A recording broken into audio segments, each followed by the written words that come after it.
reaffirming process. And by that, I mean, I frankly came into this process very worried and concerned and anxious about this place, our church. And the other three groupings came in feeling the same way about their churches. And it quickly became apparent that there was a shared, deep, profound love for what we have here.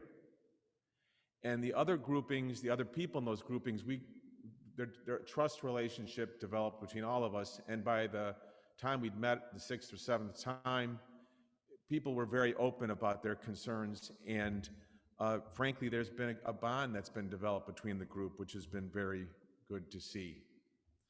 So with the direction of the consultant, Tom Lenz, the group came up with scenarios. If you think of every combination and permutation, you're going to see them all. So it's not, I very much doubt there's a combination that we haven't considered. That being said, these are meant to be starters, conversation starters, and in no way conclusive. I can tell you, because I've lived through this process, there have been no decisions made. There's no decisions that have been discerned in our own group, or even sort of laid out as the likely decision, and it's certainly true of the group as a whole. So we're going to go through these scenarios, and what I just ask that you do, unless there's a question about the particular scenario, hold your questions until the end, so that we can get through all the scenarios and then get your feedback by filling out the feedback form. So I don't know who's controlling this slide, but next slide. So as Carl alluded to, some of the important things to keep in mind in terms of sustainability of any model. There has to be 800 parishioners. And by the way, you'll note that in our case, we satisfy these ourselves. So highlighting that for our parish is in a sustainable mode by itself. So 800 parishioners on average at weekly Mass, 750,000 to support ministry and operations, and school enrollment of 200 students or more. We have, as a church ourselves, we aren't carrying any debt. One of the things that became clear to me, I thought a lot of this has to do with money and people in the seats and that type of stuff. But what you really realize is a big driving force is the stress on the pastoral team, particularly the priests. That really, in the end, is going to drive an outcome here, in my personal judgment. Because there are only so many times that the priests that are allotted to Oak Park can say Mass, in one geographical location, at a time. So that is a big driver in terms of the overarching perspective here. So let's go to the next slide. I've learned some terms myself in this process, even though I used them interchangeably before.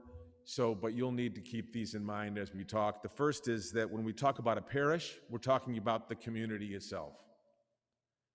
And a parish can have more than one church, if that's how it works out. The church being the physical building or space where we worship. So historically, I've used those expressions synonymously, but really we have to do that. We have to distinguish between them in this context. So just some canonical stuff. If there's a uniting of two parishes and there's two physical spaces, two churches, there has to be a place where the sacramental records are kept. This is just a thing. So that's something to keep in mind. And when parishes unite, when two parishes unite and become one parish, maybe with two churches, The assets of each parish are then shared, and also any debt is shared. And the last thing is very important to note. No matter what happens now, there's no proposed changes being made to the schools at Ascension, St. Giles, or St. Catherine, St. Lucie. For those of you who don't know, Big Shoulders has adopted St. Catherine, St. Lucie as a school and is funding that school and keeping it open. So no matter what happens, that school is going to continue to remain open. Now a brief break so Carl can explain what a canonical mission is, because I'm not going to try and do that myself.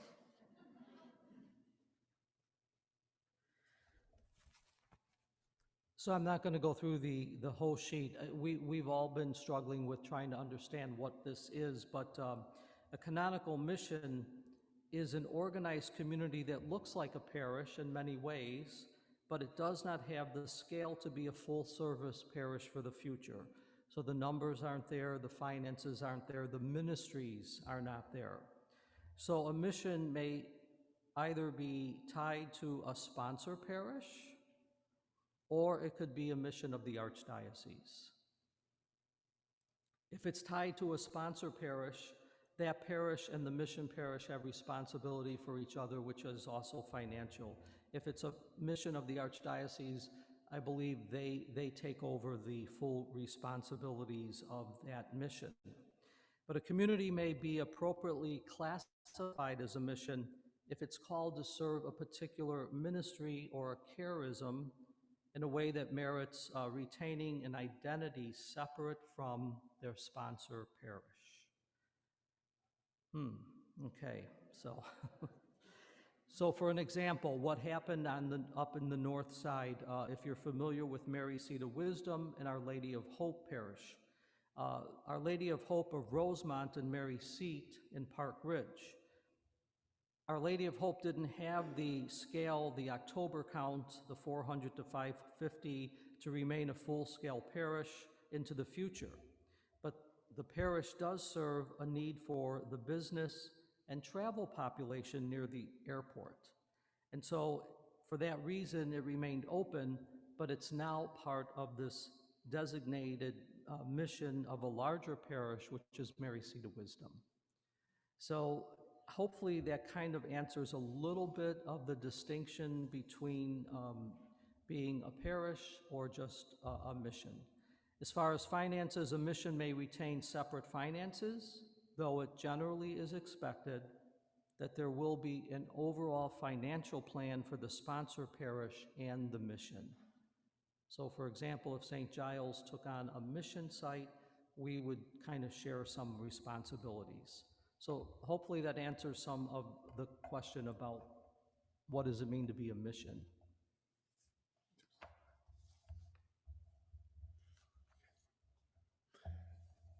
Okay, so some fancy PowerPoint coming at you here.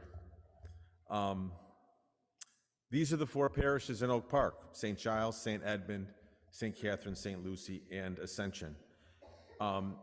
You'll note that our parish boundaries extend north of North Avenue, so one of the things that has become an area of sensitivity for all of us has been to remind ourselves that this is an Oak Park structure, but it's not always just Oak Park. Ascension's very mindful of that. Certainly St. Catherine, St. Lucie's is extraordinarily mindful of that.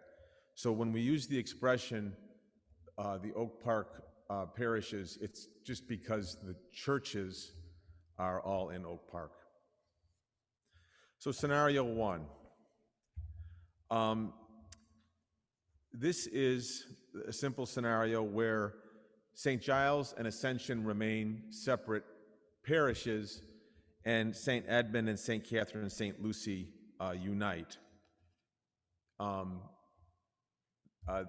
think there's all kinds of different ways those two can unite. This doesn't really apply to us, so I don't really intend to spend much time on this now. Subjectively, I think this is an unlikely scenario. I'm just speaking for myself on the basis of what I've heard, so I don't think we should spend a lot of time on this scenario. Scenario 2 is St. Edmunds and St. Giles become one parish, and Ascension and St. Catherine, St. Lucy become one parish. This outcome would result in 2 parishes in Oak Park.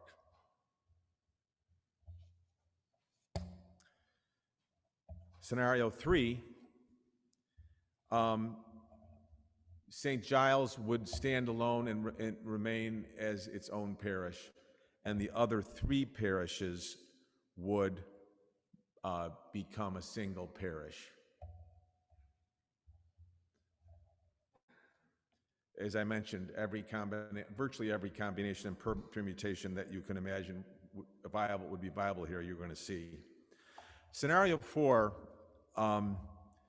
we could spend a lot of time on this now, but I'll try to simplify this. The headline point of scenario 4 is that there would be a single parish in Oak Park, and that's scenario 4A.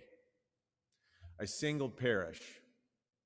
So the sacramental records would be kept in one location for all for all parishes, and we would unite as a single parish. Now, I'll take 1 minute here to talk about scenario 4B. This can become a little esoteric, but there's something else that's being considered, and that is that it's sort of a new thing. And Carl, tell me if I get this right. Where there'd be one pastoral team, meaning pastoral staff, meaning Father Carl and the other priests who are assigned to Oak Park, would be a single pastoral team that would serve 4 different parishes. And this is something that the Arch has proposed we consider, and it would be done on an experimental basis. And the last scenario, which was not originally part of the scenarios that the Archdiocese presented to us, but which some logically thought should be added as a scenario, would be that we would merge with St. Catherine, St. Lucy instead of St. Edmund, and that Edmunds and Ascension would merge and become a single parish. So this is the alternative 2 parishes scenario.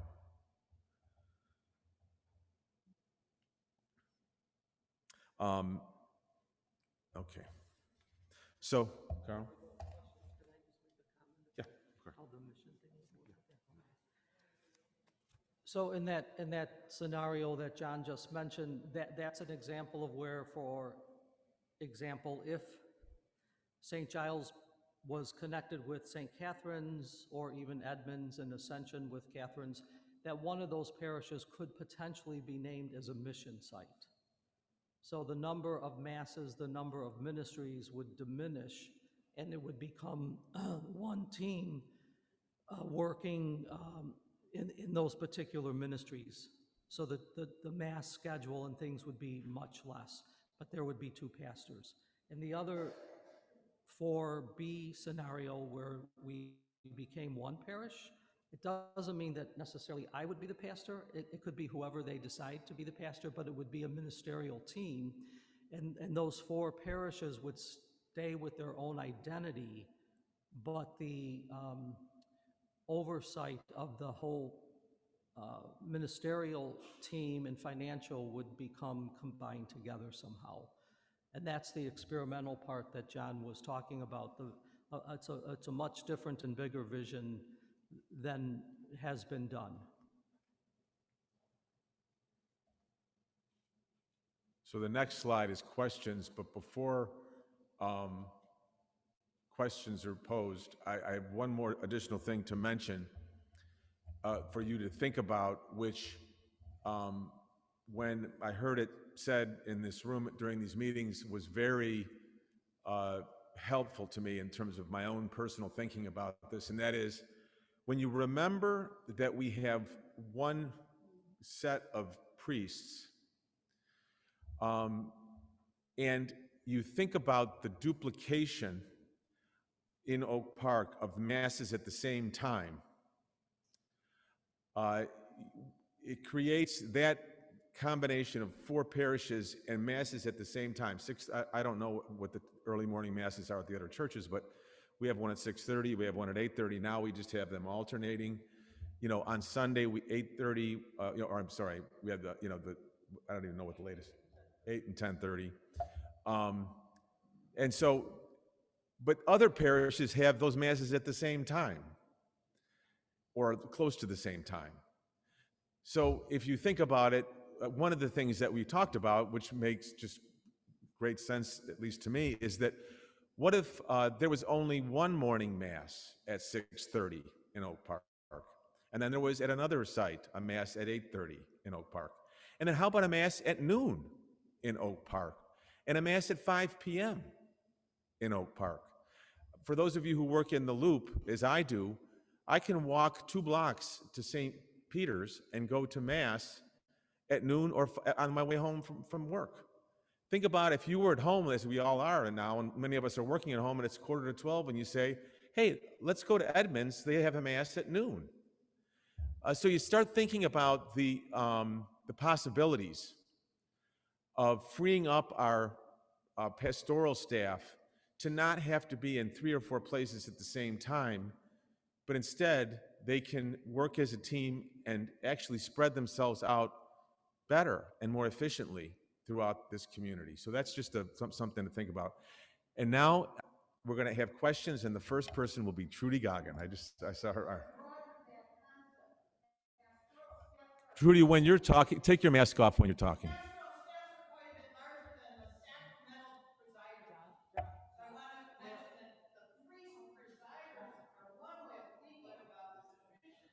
Hold on.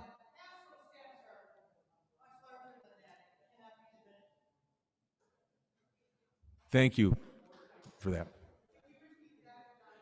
Yeah, well, Trudy, yeah, nobody could hear it, Trudy, because, so how are we going to do this, Carl, with the mic? Hold on 1 second. There's a microphone over here, but I noticed that some people brought the sheets that were sent out on the website. You printed them. I have some copies available that have the scenarios on them. If you don't have one or didn't see one, if you raise your hand, John or Claire can give you one so you can look at some of the information that John mentioned. We may not have enough for everybody. Okay, let me Yeah, and then there's a microphone there. Okay, so let me thank you, Trudy, for my error in nomenclature, and I apologize for that. I really should have talked about sacramental staff, meaning the priests, as opposed to the rest of the pastoral staff, which is obviously critically important too. So I used the wrong names. I'm talking about, I should have meant priests, really, when I was saying that. So now, if you have a question, I think the best thing to do is, why don't you just come on over to this microphone, and then people on Zoom can hear the question. So if you have a question, just come on up and you can get in line and ask a question. Nobody has any questions, that's fine too. So, okay, you guys got a race now. All right, Frank, who's going to win?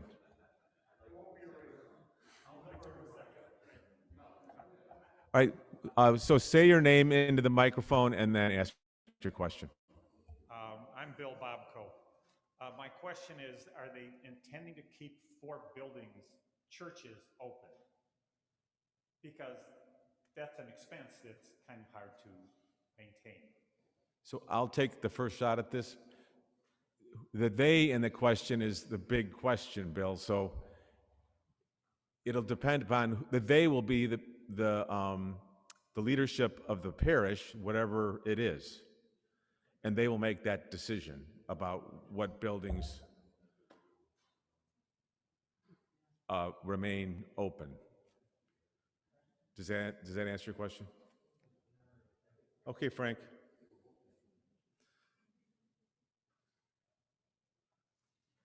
I don't want to derail what's going on here, but I have a couple of observations. First of all, I really trust your team that you're going to listen to the facts, and I in no way could say which combination would better serve the purpose of the church. I don't know all the factors, so I couldn't say scenario 2 or scenario 4. I really trust the people who are going to be getting the facts, listening to the Spirit. I will trust your recommendation. However, I have two observations. One is, at least in the short term, this is going to tear communities apart. You build a community here at St. Giles, and yes, you could go to a 5 o'clock Mass at St. Edmunds, but that's not the same. But the deeper concern I have is this. I feel like the church is being deconstructed before our eyes. It's not that we don't have enough generous people to have enough vocations. It's not that people are leaving the church and stopping their support because of materialism or something else. I feel we're at a time of the church where the Spirit is saying, take a look at this. If people are being fed, if people are finding the fuller life Jesus promised, they know it. Something is wrong in the church. And I know Father Carl often says, well, within the realm of the church, what I can do here, I want to be the best church I can. I really hope this committee, and this is what I'm speaking about, will say to the Presbyteral Council, damn it, stand up. Go to the bishop and tell the bishop to go to the national conference. Everybody's got to say, something's going on. I know we like to think we're a universal church, but I don't think one size fits all anymore. I don't think what they need in Africa and what we need in Europe or North America is the same thing. We need to be listening to the fact that people are walking. Why? We need to be listening to we don't have enough priests. Why?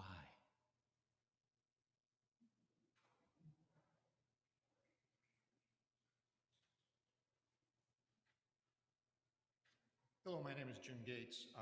I tend to be Socratic, and Father, this will be fast, so don't worry. First question I want to ask is, will any of the scenarios we're going to be discussing, will they simply attempt to stem the tide, or are they charting a new faith course? Secondly, which of these scenarios will bring more new members to the faith? I listened very carefully to what was said, responding to the environment, making new disciples, sharing resources, declining church culture, investment in new disciples, build pastoral leaders. So which of these scenarios will bring new members to the faith? Which of these scenarios will really create more clerics for us? I will not get into solutions for creating more clerics. There's quite a few. Which of these scenarios will bring back members of the faith who, for a variety of reasons, have chosen to step back? They haven't stepped away from the Lord, they've stepped away from church. And also, which of these scenarios will demonstrate better utilization of archdiocesan sacred staff that are currently serving in the arch administration? St. Giles, to our credit, and Frank, I don't think I'm on the same derailment course if you were, so I think that's a good thing. 800 attendance plus, 750,000 plus, school 200 plus, ministries plus, all justifies St. Giles. I don't know what the solution is, and I want to thank everyone who's worked on this team. As I look around here, these are quite a few of the leaders of this parish who've made sacrifices over the years. So I too trust what decision is made, but I do hope you listen to Frank, and I do hope we ask more questions, because my goal is not simply to put, for the next Titanic, to buy more life preservers, but to chart a new course. That's my thought.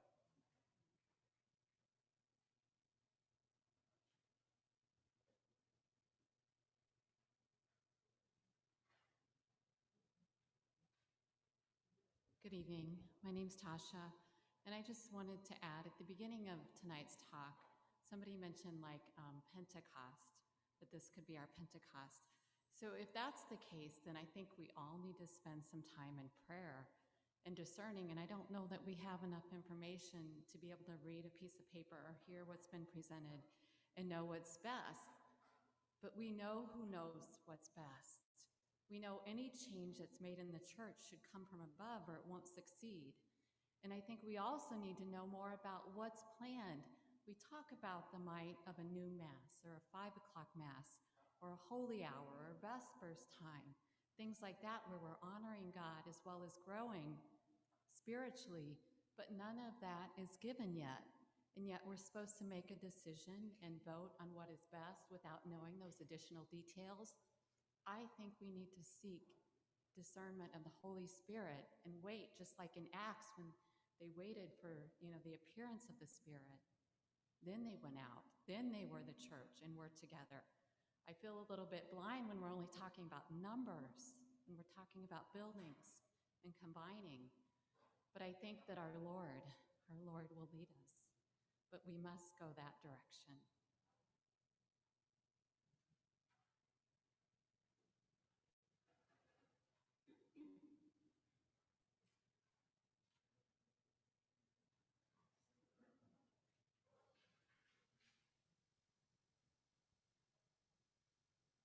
Hi, my name is Julie Denise. First of all, I'd like to say, oh, sure. I'm so not used to doing that. Okie doke. First of all, I'd like to say thank you for taking the time to discern and to be a part of this on behalf of St. Giles. Is it appropriate to ask, do you all have scenarios that you're leaning towards that maybe you have prayed about, that you have discerned, that you can share with us? Like Frank, I have to trust you all, and I trust that you all are being led by the Holy Spirit. So is there something that you all can respond? Yeah, Julie. So I'll just say just a little bit about the process. Just to respond to that a little bit more about the process.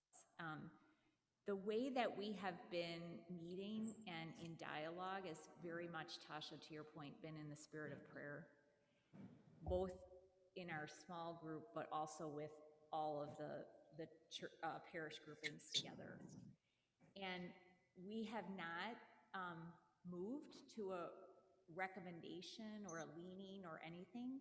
What we've more been doing is talking about where we see strength, where we see opportunity, where we see, a downside, if you will, to any of the scenarios. And to the point that people earlier have made, I think it's really the consensus of the whole group, and Tom Lenz, who's been the facilitator from Renew My Church, has affirmed in us, that we are all approaching this as a way to grow the church and the spirit of faith and the community in this region, right? So no, we don't have this is what we think so far. Yes, we are approaching it in a spirit of prayer and discernment. And we're not taking a vote. Just to clarify, there's not going to be a vote tonight about what we think, Tasha. So we're asking you, in the spirit of your own prayer, as you think about the life of the church in this area, where do you see the Spirit at work, or where do you see the Spirit calling us to do some work in a way that could grow? I don't know if others on the team want to add to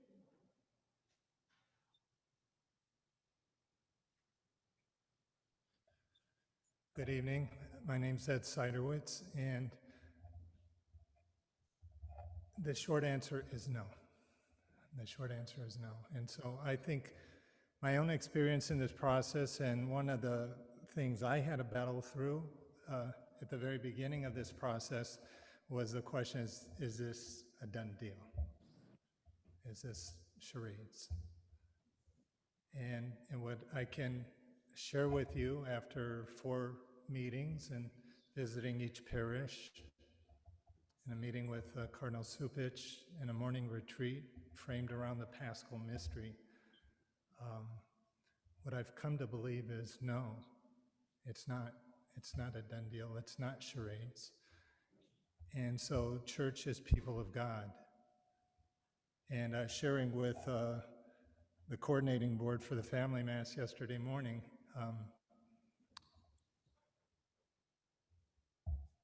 I have a gift of naivete. I've been given a gift of naivete. But I've watched over the years how God has used that gift. And the question I had asked for myself is, where do I put my faith in this moment? Am I going to put it in the naysaying and the negativity that we're bombarded by every day? And I have to just share with you that this is, in my experience as a Catholic, as a Christian, this in some ways feels to me like throwing open the doors, an echo of Vatican II, in a way, a powerful way that I've not frequently experienced during my years as a Catholic and Christian. So even the question itself, if we pause to think about it for a moment, what does it say about how we're viewing this process? And so please don't look to this group for the answers, because this group is looking to you for the answers. And so I want to say to you, and as Claire beautifully articulated it, what's your prayer? What's in your heart? What is your hope? What is your dream? We have been given this opportunity as a faith community. And what do we believe?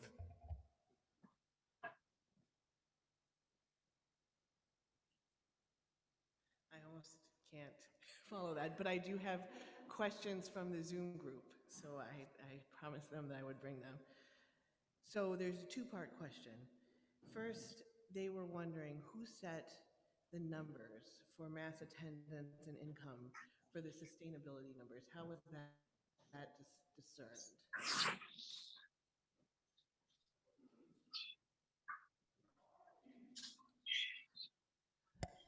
Those guidelines and directives were set by the Archdiocese, the Renew My Church team, and whatever information they had or gathered across the board set a certain standard for attendance and then finances to keep a parish sustainable. And then the second question is very related to what Trudy started out with.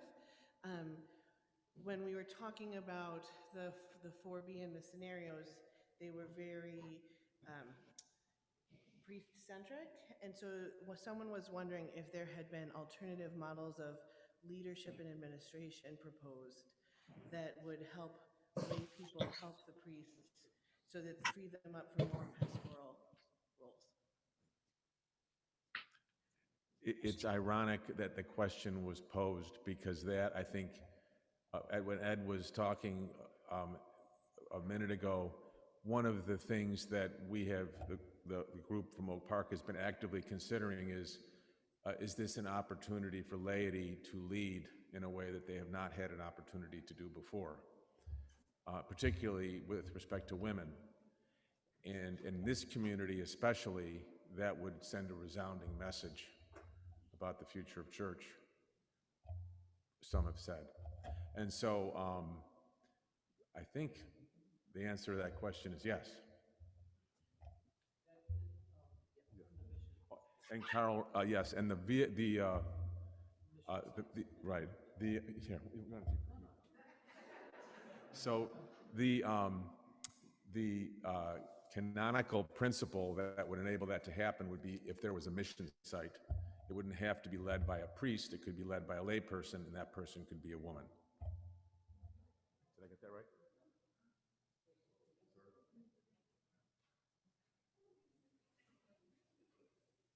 I'm going here so I can hold myself up. I'm Kathy Nash, member of the St. Giles Family Mass community for over 40 years, so a long time. And I have spent a lot of time this week looking at these scenarios, and one big question keeps coming back to me over and over again. And that question is, how important is it? How important is it to church, big church, the Archdiocese, the 4 Catholic churches in Oak Park? How important is it to church and to the people living in our Austin community to keep St. Catherine and St. Lucy's Church open?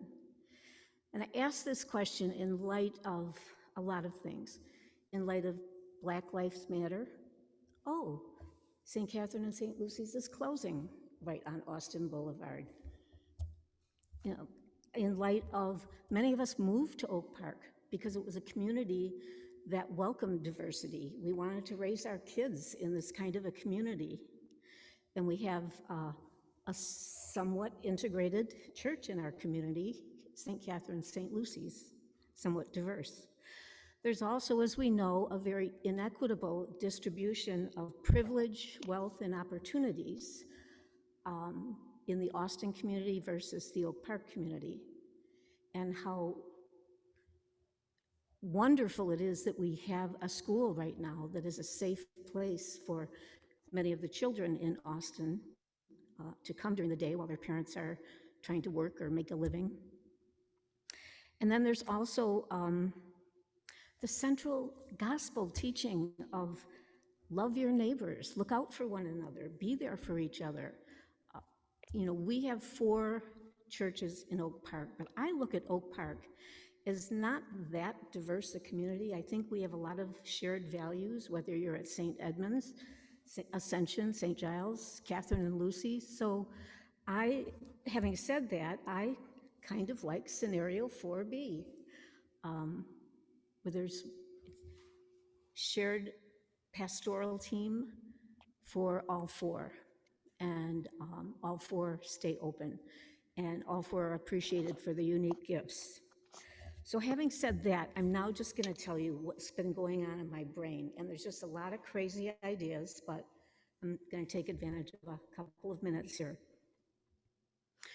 So how about instead of St. Giles Family Mass Community, it's Oak Park Family Mass Community, Catholic Family Mass Community. We had a search day that we do frequently at the community just recently, a few months ago, and the number 1 thing that came out of that, what is most important to St. Giles Family Mass Community right now, is to be diverse, more diverse, and to be open. So maybe we will be pilgrims and leave St. Giles and go over to Catherine's and Lucy's and see if they have a permanent worship space for us. And we can add our group and their wonderful, already diverse group, which we're wanting to learn about, and see what happens. These are just my ideas. Nobody else has agreed with me. In fact, I've had people disagree with me. How about teaching the catechesis of the Good Shepherd as religion classes over at St. Catherine's and St. Lucy's, and build a beautiful atrium like we have, like Ascension has?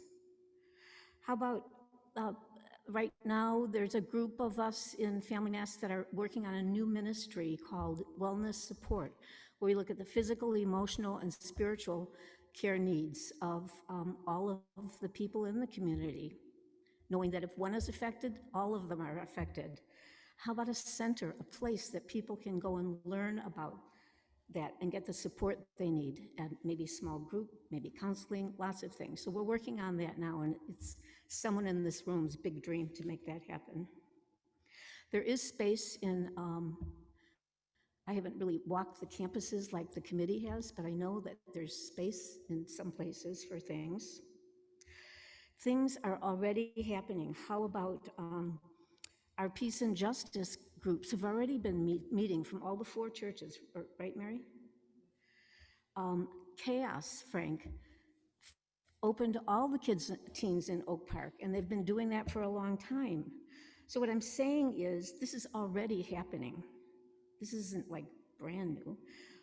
And I think that this particular model where people keep their parishes, the people together in the different groupings with a central pastoral team with the priests and whoever. How many priests do we have in Oak Park right now? 3 full-time priests. So we have to do something about that, probably, or not. But and I don't think I'll go into that idea, but there's things that we could think about.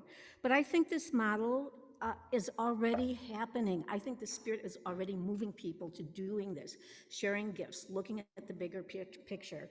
How can we make a viable Oak Park Catholic church community, period? Sorry, it's kind of long. Thank you. So I just want to respond a little bit to that. And I would say that one of the beautiful features that I've seen when these different committees came together to begin looking at this, St. Catherine St. Lucie was certain that the deal was done, they would be closed. But it's important to know that every group that met all felt the same way, that St. Catherine St. Lucie is on that border, and to do something like that would send the wrong message throughout the archdiocese and certainly to the west side. So somehow or another, that 4B was potentially considered as one way of keeping all of us working together. I think everyone is in agreement with that somehow. Finances play a huge role in it. Some of the things, Kathy, that you mentioned are already being done, and we've been working on some of these things for the last year and a half, if not longer. So we know it can work on a much bigger scale with the right team if that happened.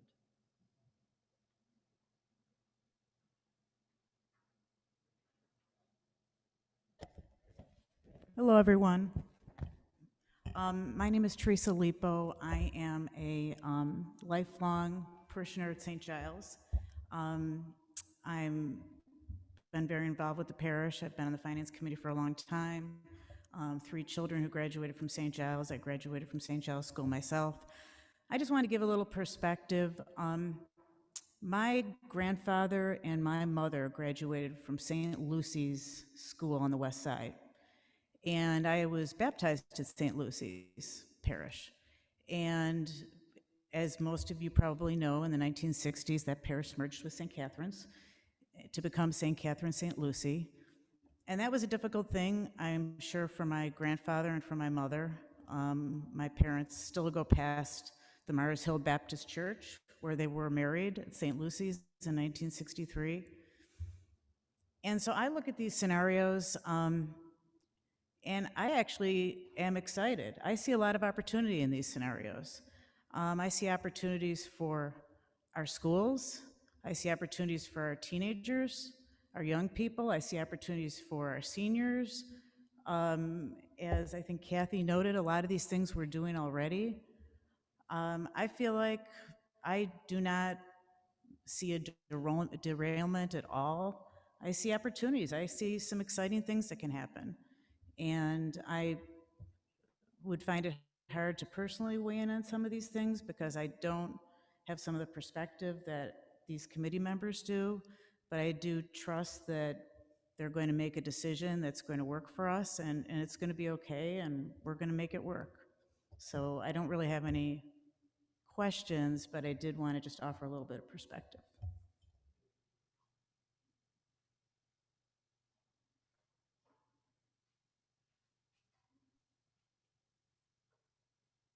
I'm Trudy Doyle. I've been a member of St. Giles Parish since 1968 and a member of the Family Mass community since 1972. So I have a little experience in the neighborhood. I'm a fact person also. And one of the slides, the one in particular that showed that the final word on all of this would be up to Cardinal Cupich. But 2 of the groups that also have maybe semi-final input were named as the RMC Commission and the Presbyterial Council. So I would really like to know who those people are.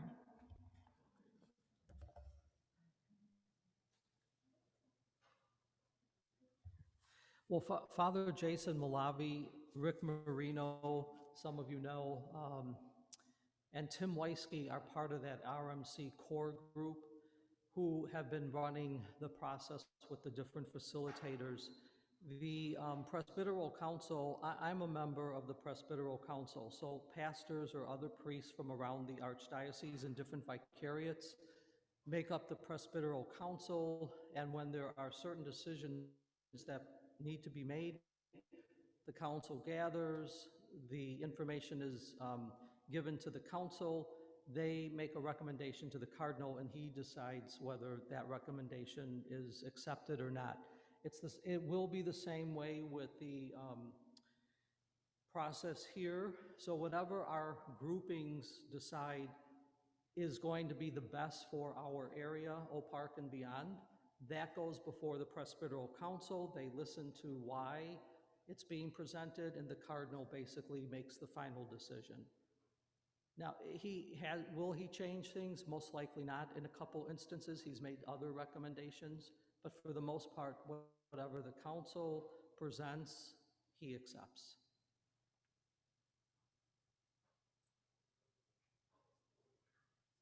I have another question from the people on Zoom. What are some of the opportunities and positive possibilities that the team has noticed in your conversations with the other teams so far? What have you seen or things that you're thinking that would be areas for collaboration?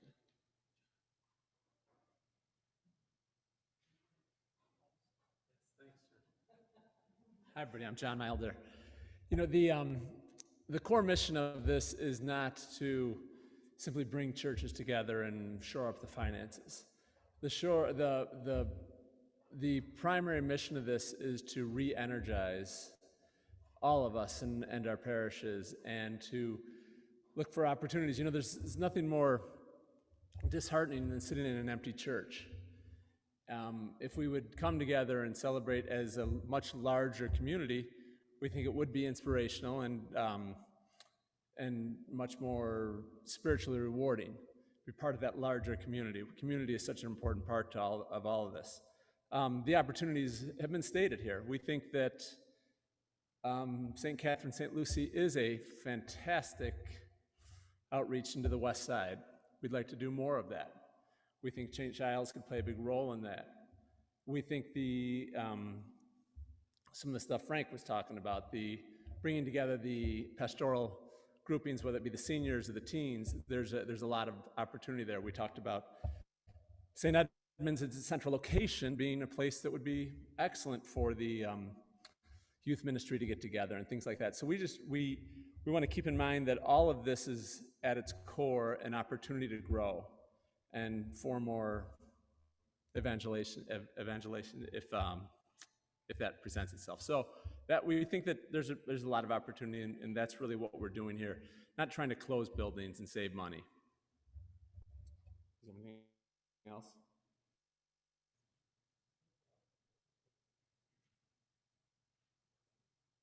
I'm Frank Lipo, and I have an observation and then a question to the committee.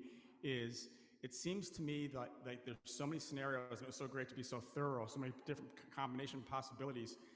But I think it's really important, and there'll be much less negative reaction to whatever the final outcome is if there's some steps along the way in a real time frame, and it's really explained step by step by step, and it's not like the decision's made next month, and then 2 months later something closes or something. It's a real rapid thing. I think we need a time frame here to have this unfold, and I think that's kind of leads into my question. What is the sort of next steps and step by step, and where do we get to a point of decision? Those are good questions. The whole process is moving more rapidly than expected because the Cardinal wants some of the decisions made by the end of December, the first part of January. So it will be decided. The actual changes will be effective as of July 1st, 2022. Now, someone raised this earlier, and many of you are hearing some of this information and seeing some of these slides for the first time, but I want to say that for myself and our staff and the other parishes, we have been working through some of this for 3 years. We knew this was coming. This isn't a surprise. So unfortunately, there is a lot of information kind of being dumped on you. But the process will be completed by July 1st of next year. What comes next is a good question. There is a whole nother step to all of this. We're just dealing with the Renew My Church, the consolidation or the unification of parishes, not consolidation, unification. But there's a process after that called building the new reality. Building the new reality. And that's where ideas like what Kathy was talking about, or what John, you mentioned some of them, those kinds of things then there'll be another, there's a team supposedly that comes out and helps you start to look at what that new reality might look like. But as you mentioned, we've already begun some of that work. Marcy Madere, who is on our staff here, she's already the adult formation leader working both with Ascension and Giles with our religious ed programs, Catechesis of the Good Shepherd. As John mentioned, with St. Edmund's in the center of town, wouldn't it be great if that was the center for youth ministry or young adult ministry or Catechesis of the Good Shepherd? So there's lots of ideas that can happen, but that's the next process, the next phase, building the new reality.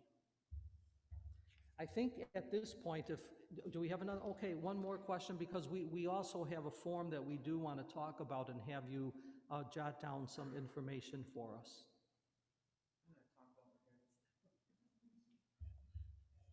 Hi, I'm Carol Conboy. I've been a member of St. Giles since probably 68 or before, so I've been around a lot, have done a lot. But I like what you're doing. I appreciate the hard work, and I know what's gone into this. Thank you so much for all you've done. I like the positive things that are coming. My question is, I now live in Riverside. In our areas, 3 or 4 churches have combined. In another area around me, several churches have combined. We have a business in Westchester where churches have combined. And I just would like to know more statistics, facts about, have you learned from these other groups that have combined, like weaknesses, successes, and can you present any of that to us so we can know what's gone on before, and maybe that can open our eyes to more too? I don't know. It just, I hear from people in those communities negative and positive comments about what's happened, and it would be nice to know, though, more. But I applaud what you're doing, and I like a lot of the changes.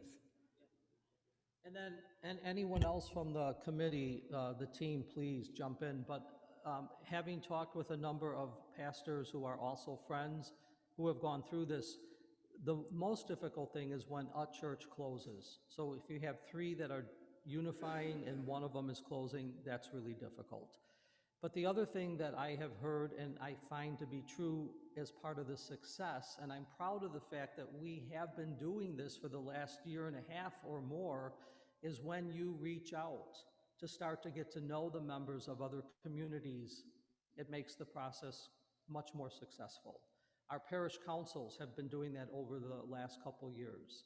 The last year, we started something that has been going on here now, the peace circles that bring people in on social justice issues. As I mentioned, our religious ed program, reaching out and working together. Just getting to know the people, the other people on these parish teams, has been inspiring and energizing. There is so much wisdom, and there's such a deep faith and spirit. Everybody loves their parish, but everybody also loves the fact that we are community. And that's special, I think, to Oak Park because of these 4. They're all distinct in their own way. So what we've been trying to do is figure out what is special at St. Lucie, what's special here, what's special at Ascension, not to give those up, but how we can support them and grow those kinds of ministries. All I can do is tell you what Tom Lenz said. Tom's the consultant that has done this a number of times with other parishes and groupings. He's commented a number of times during the meetings how well the 4 parishes get along and how unified we are in our approach and how respectful we are of each other. And he's alluded to how that has not been the case in other contexts. So for me, that is a sign of things to come.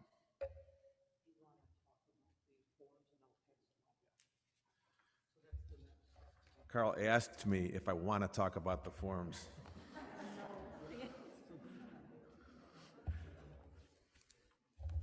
So I'm going to talk about the forms.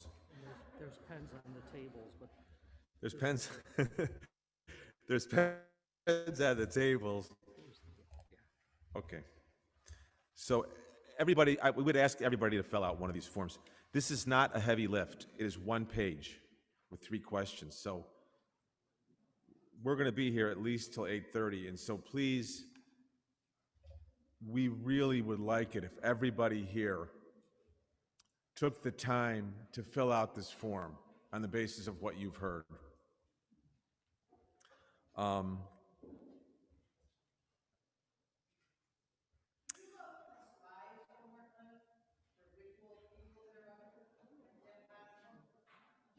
Yeah.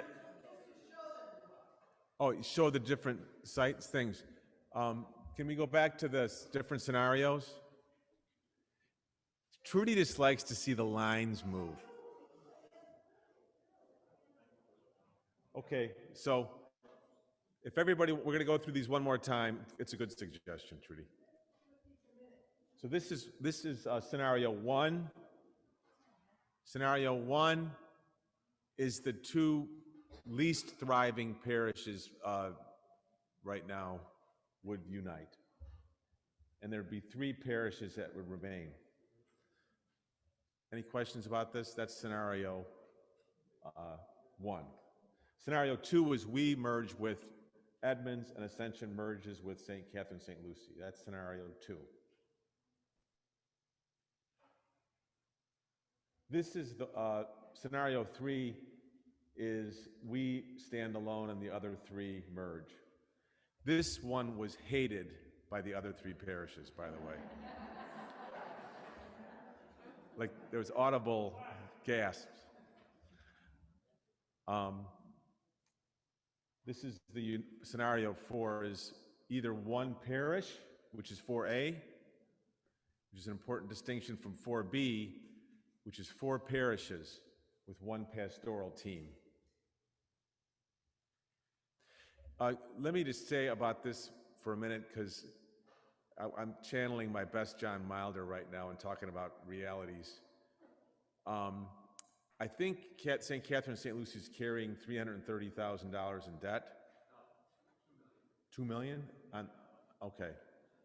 That's bigger than 330,000. But on the financial numbers, that's their revenue. So that's just their revenue. It's they're carrying debt. They have okay. Right. Okay. I think it's important to stop and pause on this for 1 minute, because there's a reason why in all these scenarios there's talk about St. Catherine St. Lucie shutting down if it's by itself or it can't stand by itself. They are not financially in a position to continue by themselves. So I don't know, we haven't pushed the envelope, John and Carl, on this question of if we get to scenario 4B or whatever, whether we would have to carry that. Jason from the Archdiocese alluded to the Archdiocese would likely forgive that debt. Okay. Having said that, it's still a large campus that doesn't support itself. Right.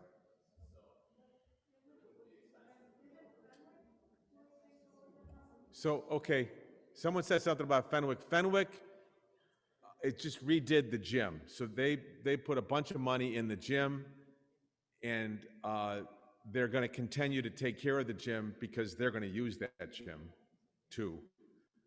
But the Big Shoulders is going to run the school. So important to remember this too. There's going to be a school there, and the gym is going to be maintained and well taken care of. So the rectory and the church, right? Right. Yeah, and there's an old convent which is being used by a community group. Mike. John, would you just go over 4A and 4B and what the difference would be me Okay, as a parishioner.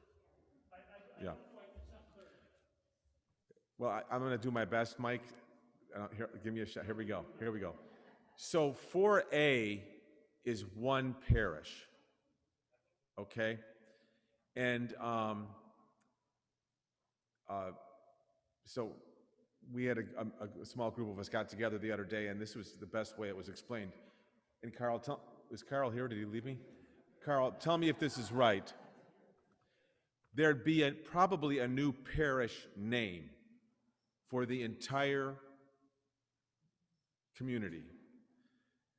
And the name that was tossed out that immediately grabbed me was Dorothy Day Parish. And the idea would be, this is all just hypothetical, I'm not putting my thumb on the scale at all.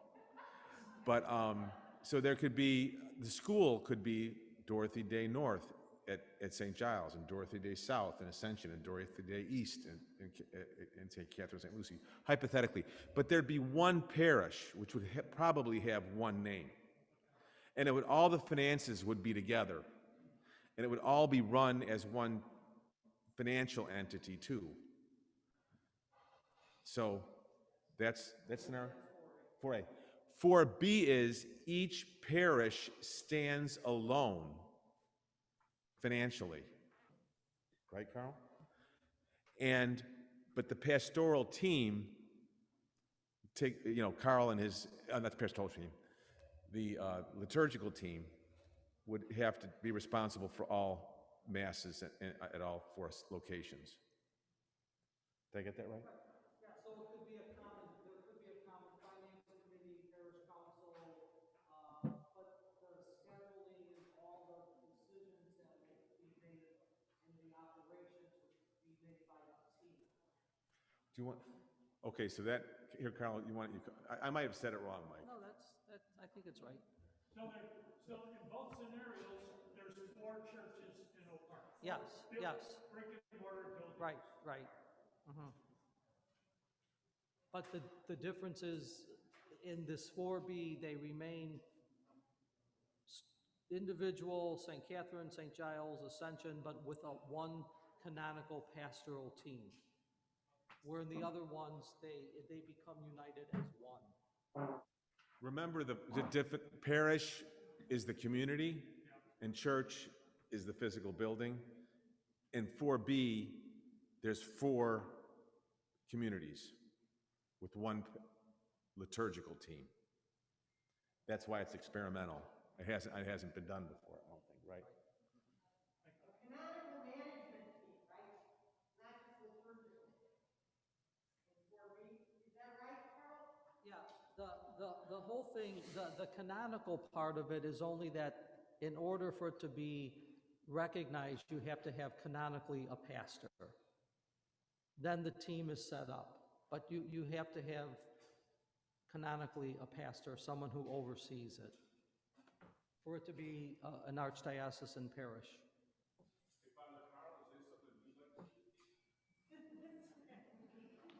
Is there a raise in it? I don't know. So we just want a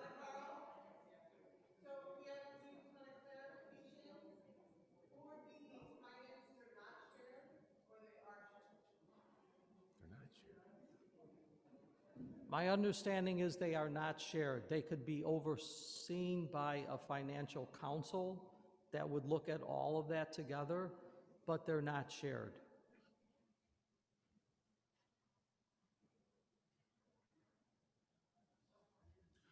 We are now going to stop taking questions. Mike Griffin had his hand up before I said that. Could you take your mask off, Mike, and why don't you come up here and ask the question, Mike, because no one...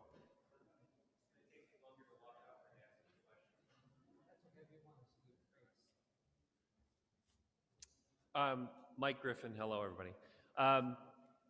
Earlier you said that there was no scenario where St. Catherine, St. Lucie would remain a parish on its own. And then in 4B, we just heard that each of the 4 parishes would remain as a separate parish. So can you clarify which of those is correct, or if I misunderstood? So St. Catherine, St. Lucie could remain as a standalone parish in 4B. I'm sorry, 4B was 4 separate parishes.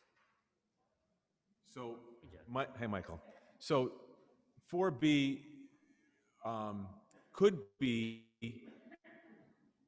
3 parishes, Michael, to answer your question. So it would be,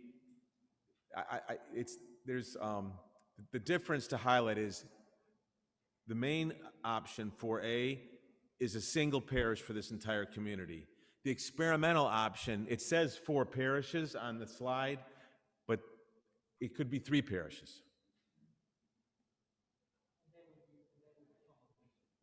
Right. With a canonical mission. Okay, we're going to now stop taking questions, ask everybody to fill out the feedback form.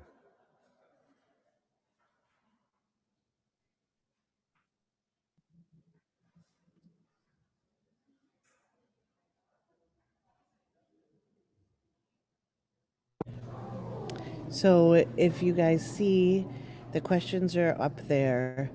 We will also make sure that they get emailed out over the e-news and posted on the website. And then you can share in the chat. That's being recorded. So if you don't feel like emailing later, you can share in the chat. Or you can email it to the St. Giles email, stgiles@stgilesparish.org.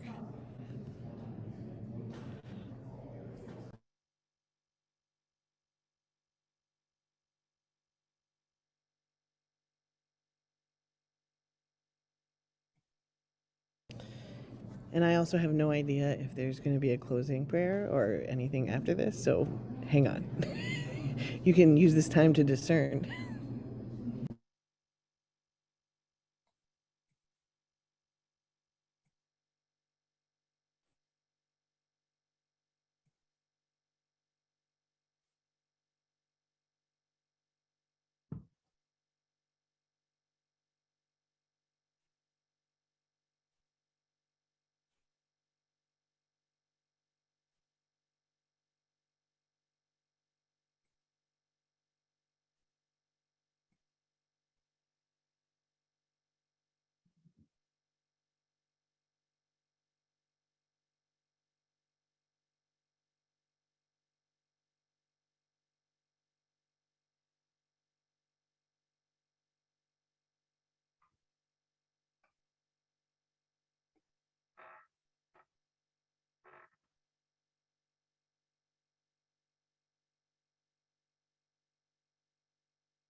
Yeah. When you're done, if you want to raise your hand, we'll collect them. You can walk them up here. Then we'll conclude with a prayer, and we'll be around for any other quick questions. Anybody on the team want to collect some of the...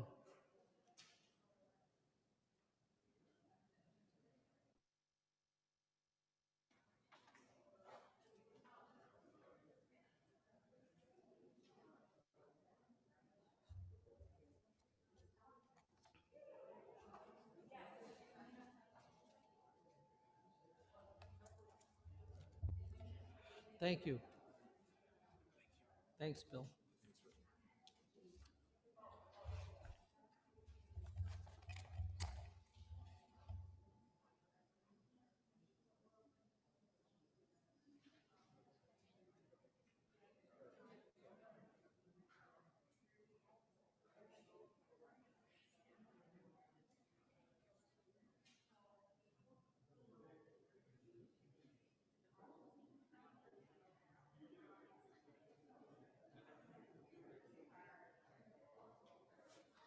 So friends, if you need more time and want to think a little bit more about it, you can also take them home and drop them off at the office or email them back to St. Giles Parish at stgilesparish.org.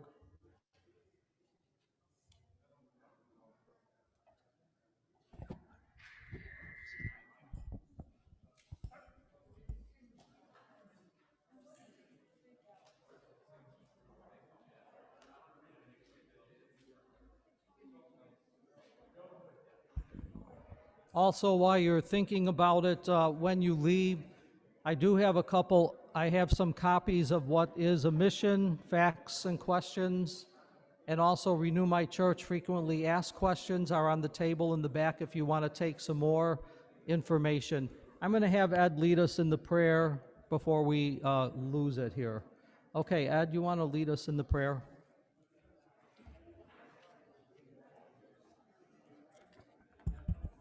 Church, before we wrap up this evening, just want to say thank you. Those of you who are present here tonight and those of you who are present virtually, thank you. Thank you for bringing the gift of your presence and your spirit with us. One thing before we jump into our closing prayer, I just want to reinforce, and it started coming out tonight, which was my hope and my prayer, is the group as it emerged from pre-summer and through summer and more recently, is the more conversations we've had on this, at least the tables I've been part of, the more excited we've gotten by it, the more energized. And I just want to encourage one more time, Father Carl said, and Cardinal Supich said on his call with us, look at this, Father Carl mentioned December, January, look at this not as a landing pad, but as a launching pad. And he himself said on the call, we don't always get it right the first time. It's a first volley. And so in that spirit, which I believe is the spirit of Vatican II, the doors are open. It's a process. And we're going to get some things wrong, right? We do, we all trip up. But just keep the long road in mind and where the Holy Spirit is leading us. So we always pray this at each gathering, and so invite each of us as we wrap up our time tonight to pray this together. Lord Jesus, you speak to us today as you spoke to holy men and women who have gone before us in every age and in our own time. You call us and say, renew my church. Pour out the gift of your Holy Spirit upon us, and so enable us to hear you clearly, to listen to each other attentively, to imagine our future boldly, to discern your direction wisely, to persevere in your holy will courageously, to stay together in charity, to surrender our own plans readily, to embrace the greater good, to hand on your gifts to future generations. May we remain in the holy company of the Blessed Virgin Mary, the apostles, and all the saints. May their example and presence inspire us with patient confidence in the work of your grace. We ask this of you who live and reign with the Father in the unity of the Holy Spirit, one God forever and ever. Amen. Blessings on the rest of your evening. Thank you.